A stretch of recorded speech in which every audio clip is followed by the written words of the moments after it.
Welcome to the newest episode of the Giants Huddle podcast. John Schmeelk with you. Today's guest, Mike Garafolo from NFL Network. But first, I want to remind everybody you can find the Giants Huddle podcast on the Giants mobile app on your favorite podcast platforms and at giants.com/podcast. And now we're joined by our guest. He's one of the great insiders for NFL Network. You saw him on Good Morning Football this week. During the season, he's on Good Morning Football on the weekends, and perhaps his greatest feat is surviving 12 months of a pandemic with two small children. He is Mike Garafolo from NFL Network. Mike, what's going on, man? Got that right, Schmeelk. Everybody out there who's got little kids knows what that's about, but we're making it, man. We're making it.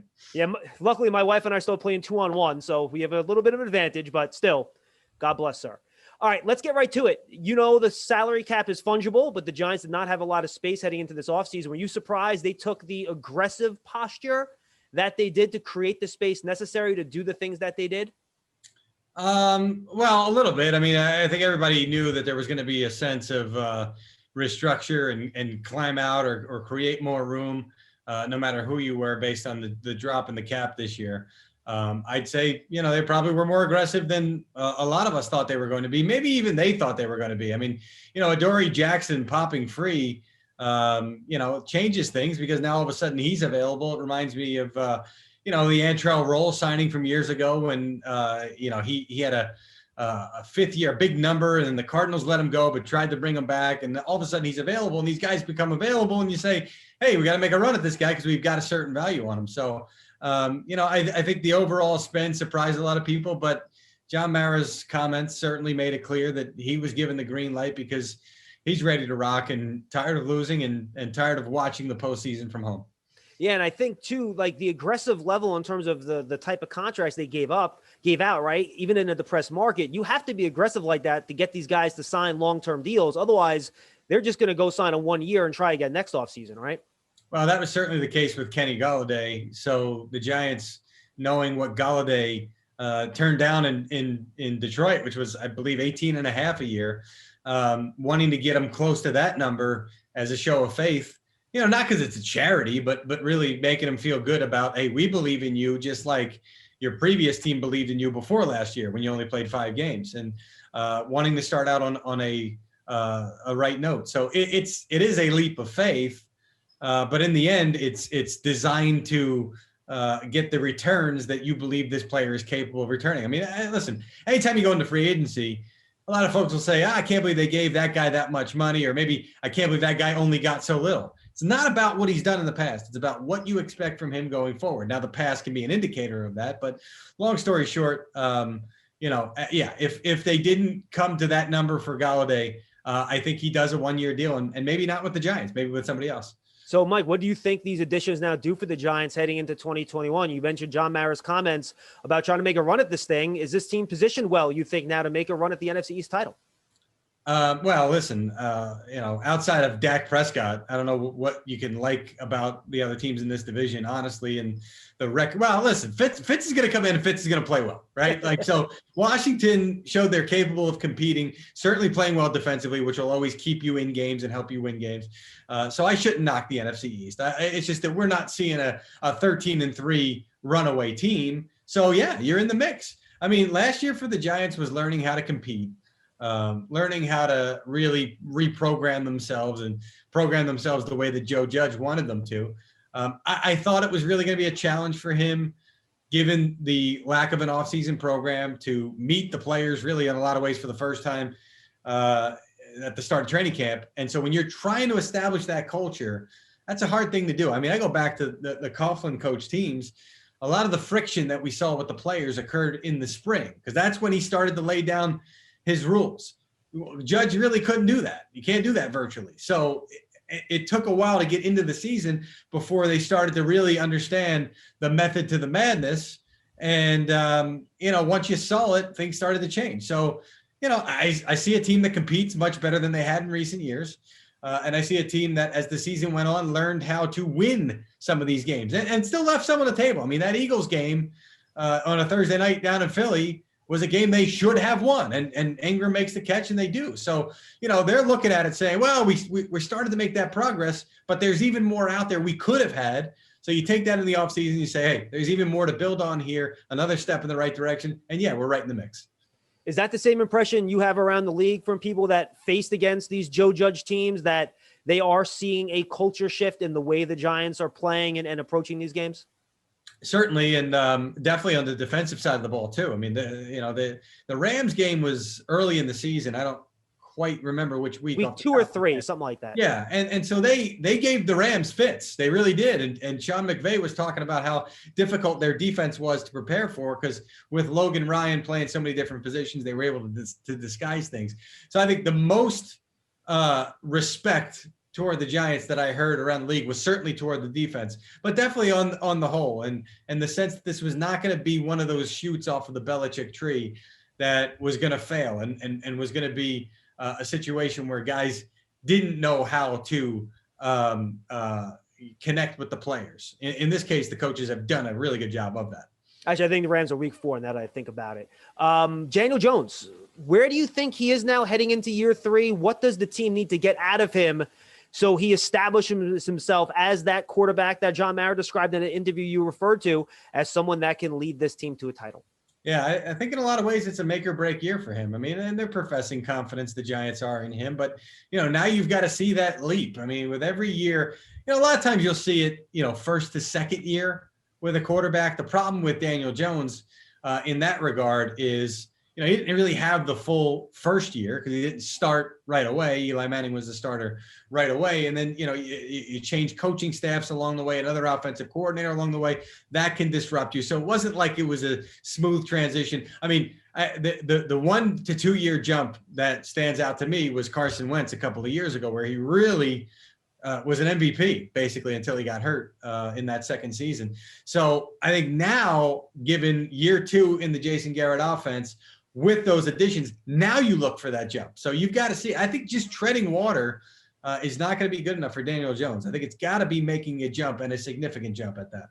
All right, let's look ahead, Mike. We've seen some movement already in the draft with the Dolphins bobbing in and out of that top 10. Do you think we're going to see a lot more movement still with teams looking up for quarterbacks, or do you think most of the action is now complete? No, I think you could see a little bit more movement here. And the question really is going to be what happens with the Falcons at number 4, because they're not showing an interest of getting out there. And a lot of folks that have had conversations with them about moving, a lot of teams got the impression that they're staying there because they have a quarterback that they have their eye on. And I know a lot of folks said, well, Matt Ryan restructured. Forget all that. That's nothing that can stop you or would stop you from drafting a quarterback, especially because these guys, other than Trevor Lawrence, were discussed as guys who need to sit for a year in a lot of cases, or maybe half a year.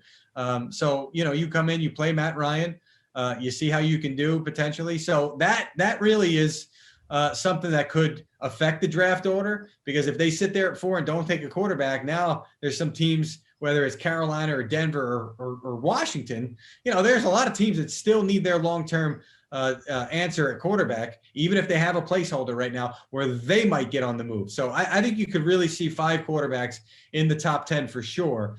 And that's great news for the Giants or the Eagles or, Cincinnati's in there. Teams that don't need a quarterback, these guys are going to come back to them because of all the quarterback action. From your sense, talking to front offices, Mike, who are the top non-quarterbacks that teams are really salivating over in that top 10 range? Yeah, it's Jamar Chase. It's Kyle Pitts.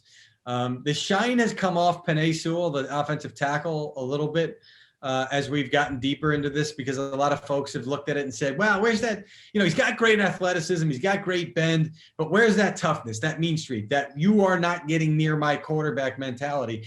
They don't really see that. They don't see a lot of pop right now. So that could really lead him to tumble a little bit here. I mean, we're already going to see it because he was talked about as a potential number 1 overall pick. Obviously, that's not going to happen, and obviously not going to be number 2 behind Trevor Lawrence either. So, he's a guy that a lot of people like. I mean, and if he gets further on the top 10, maybe you see some action, somebody moving to get for him to say, you know what, we can develop that mean streak and we can get him to play with that edge. He's already got all that other ability that a lot of guys don't have. What's your sense that teams are missing out on the most in terms of their evaluation process, Mike, given this unique college season where scouts really weren't on campuses, no combine, everything that's different? What are GMs and scouts you think really missing out on the most that could impact what happens on draft day? Well, I think that you've got a guy like Trey Lance, who I talked to and did a story on. Now, I think he's going to do fine, but that's a guy who, when you talk to people at North Dakota State, his presence that he would have, you would sense it if you had him in for a visit. Well, you don't have him in for a visit, so you're kind of watching it, from afar. They get to interact a little bit during the pro day, but it's not like your own personal visit. And I think a lot of the teams coming into this were wondering how it was going to affect the quarterbacks, because those are the ones that you want to feel that presence. And so you're not having the personal visits, you're not having the dinners, you're not having the workouts because it's not allowed because of COVID protocol. But in the end, I think enough people are seeing enough things on film and doing enough research, because they're not getting this firsthand now. It's secondhand. It's calling the people that know him, the people that have coached him, whoever it may be, trying to get a feel for the player he is, rather than get your own real sample that you usually get at the combine during visits. In the same sense, do you think general managers are generally going to err on the side of caution this year, Mike, when it comes to maybe medical questions or off the field questions, since they don't have as much face-to-face contact or even information from their scouts being on campus than they would in a normal year? It's hard to kind of say that, because a lot of times teams will get that firsthand interaction. It'll turn them off to somebody, right? So, if you don't have that yourself, you may not misread something, right? And so it's going to hurt certain guys and it's going to help certain guys. N'Keal Harry, the Patriots receiver who might be traded in the near future, he's an interesting one, because the Patriots drafted him in large part because they brought him in for a visit and he was studying his playbook, because he didn't sit with everybody else at lunch. And it was like, wow, this guy's a really in his playbook kind of guy. And that wasn't the case, really. He's more of a guy who wasn't comfortable sitting with some of the other guys. And he said, I'll sit on my own. And they thought it was because I want to dig in my playbook. And it wasn't necessarily the case. And so the Patriots, they love that stuff. So, those are the kind of things that sometimes can get misread during a visit, good or bad, that aren't going to happen. So again, it'll help some guys and it'll hurt some other guys. What's your sense with the Giants? You've been around Dave Gettleman and the team a lot. What he likes in players, how he goes about his draft process. What do you think the Giants' approach is going to be here at 11? Because they probably don't have a glaring need anymore after free agency. Maybe pass rush, you can make that argument. Yeah. What do you think his general approach is going to be with the Giants with that pick at 11th overall? Yeah, which could bring in a guy like Greg Rousseau from Miami, who certainly has the explosiveness on the outside. I mean, I would expect somebody with measurables. Devontae Smith is a guy to me that I think is going to be an exceptional pro, but people are turned off because, John Ross, Tavon Austin, some of these smaller guys that have gone to the top 10, they get injured, they get banged up. Dave Gettleman wants, and not just big hog mollies on the line. Dave Gettleman wants guys with measurables. So I think at 11, given the stack of players that you're going to see, and the Eagles traded back, by the way, because they do see that stack of players and said, hey, especially with the quarterbacks getting drafted, we've got a whole block that we're comfortable choosing from. Okay, so now within that block, what do you like? I think measurables are going to be something that you're going to see from the Giants. And Rousseau, with the 21 reps on the bench the other day, because strength was a question there, may have answered some of those. All right, two more, Mike. Dave Gettleman always talks about the hog mollies. Do you think he talked very confidently about the offensive line last time he spoke to the media? Likes the young guys, wants them to play, but at the same time, you want to evaluate Daniel Jones. The worst thing to evaluate an NFL quarterback is to have a bad offensive line in front of him. So do you think they make a significant addition in the offensive line in the draft? Or do you think Dave Gettleman is really on board with we drafted these young guys, let's see them play? No, I think, pass rush or offensive skill position you could see up there. I don't know that you're going to see him go. Now, listen, if Sewell does drop a little bit and he's sitting right there, that could change things for the Giants as far as, can't pass on that kind of ability here at a position of, not immediate need necessarily, but certainly need for the long haul. But I think you got Nate Solder. Look, a lot of the moves that they made in free agency took away those needs, allowing them to go really best player available, best player combined with a little bit of need, obviously. But Solder, not even a free agent, their own move, giving them the flexibility of, well, at least we can fall back on that guy if we're not good with how, Andrew Thomas and Matt Peart play in front of him. So you do think an offensive playmaker, just very quickly following up, could still be an option, even though they made that move for Golladay? Yeah, I do. I absolutely do. And you're going to have a couple of receivers in that block. I think Kyle Pitts, there's been some talk Kyle Pitts is hanging around there. I don't buy that at all. I think he's way gone. I don't know how that, somebody even connected him to the Giants. I'm like, no, that's not happening. I just don't see that at that point. But some of these other guys, some of these other receivers are going to fall a little bit just because of the stack of quarterbacks. Again, I think it's 5 in the top 10, which is, I don't know if we've ever seen that. We've seen a bunch up front as far as like 1, 2, but we haven't seen what I think we're going to see quarterback wise this year. Are you completely sold on Shanahan going with Mac Jones at 3, or do you think that's a little bit of smoke or maybe there isn't fire? No, I think he's in play. I do. But I do think Trey Lance is a guy that they like a lot too. I think in the end they probably go that way rather than Jones, but he's definitely a guy that they're doing their homework on. So I think he's absolutely got to be in play. Finally, no one has the ear to the pavement more than you. Any other big moves we expect before the draft? Not counting those picks inside the top 10 where a guy might move up or down, but a player trade leading up before the draft that might drop a hint as to maybe what a team's thinking. Jets, maybe Sam Darnold, just to throw an option out there. Darnold Darnold doesn't have a lot of suitors right now. And, it's not what the Jets were hoping for in return for him. So I don't think you're going to wind up seeing him on the move. Zach Ertz in Philly is one that we're watching closely. Trying to think of Deshaun Watson, not with everything going on right now. It just doesn't feel like that's a possibility for anybody at this point.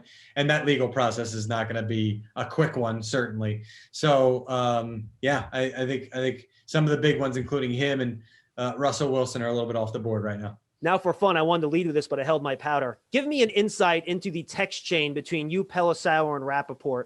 Who's the villain in that text chain that oftentimes draws the ire of the other two? Oh, it's everybody. No, it's everybody. We take turns pissing each other off. I think Ian told the story recently about how I blocked them. I blocked them both on Twitter because they both pissed me off. So I blocked them overnight. And then I don't know when they noticed, but in the morning I refollowed them. And I think at that point, they had already discussed it amongst themselves. But that was my, I don't want to hear from you. Don't call me. Don't text me. It was something about like a coaching interview schedule. And I had something and then they both ran with it. And I was like, well, I told you, wait, I was going to, So that's a lot of times how it happens when you step on each other's scoops. Teammates, but competition and a little bit of pettiness. I love it all. My good stuff, my friend. I appreciate it. You got it, brother. By the way, anything you want to tell folks where they can find you? Anything you're doing that you want the people know about? We're always on Good Morning Football. Draft week will be an interesting assignment. We're doing a show out of Mount Laurel at NFL Films, which is the first time that we are reopening that studio under COVID. So we're excited to be back there. It's not going to be the full GMFB crew. It'll be me, Mike Robb, Sean O'Hara. You guys may have heard of him. Yeah, a little bit. Big guy. He's a little thinner these days. We're all going to be down there. So Thursday and Friday, rounds 1 and 2 will be in the afternoon. So check us out. We are very excited to be back at the NFL Films Mount Laurel studio. I expect another in the gutter, in the garbage segment that you had earlier this week, which I really was entertained by the way. Very good. Wayne Miners in the gutter, the garbage. He put a lot in his gut. I was going to say, surprisingly, most things went in the gut, which shouldn't really surprise anybody, I don't think. Not with the way he put it on display at the Senior Bowl. Future second-round pick. Hopefully won't wear a halter top on draft night. That would be disgusting. Yes, I agree. Mike, great stuff. Stay safe out there, my friend. We appreciate it. God bless you. All right. You got it, pal. That's Mike Garafolo of the NFL Network. We thank him for joining us. It's a fantastic job. Had a lot of fun with him talking NFL draft. For Mike Garafolo, I'm John Schmeelk. Just a reminder, you can find the Giants Huddle podcast on the Giants mobile app, on our favorite podcast platforms, and at giants.com/podcast. We'll see you next time, everybody. Stay safe out there.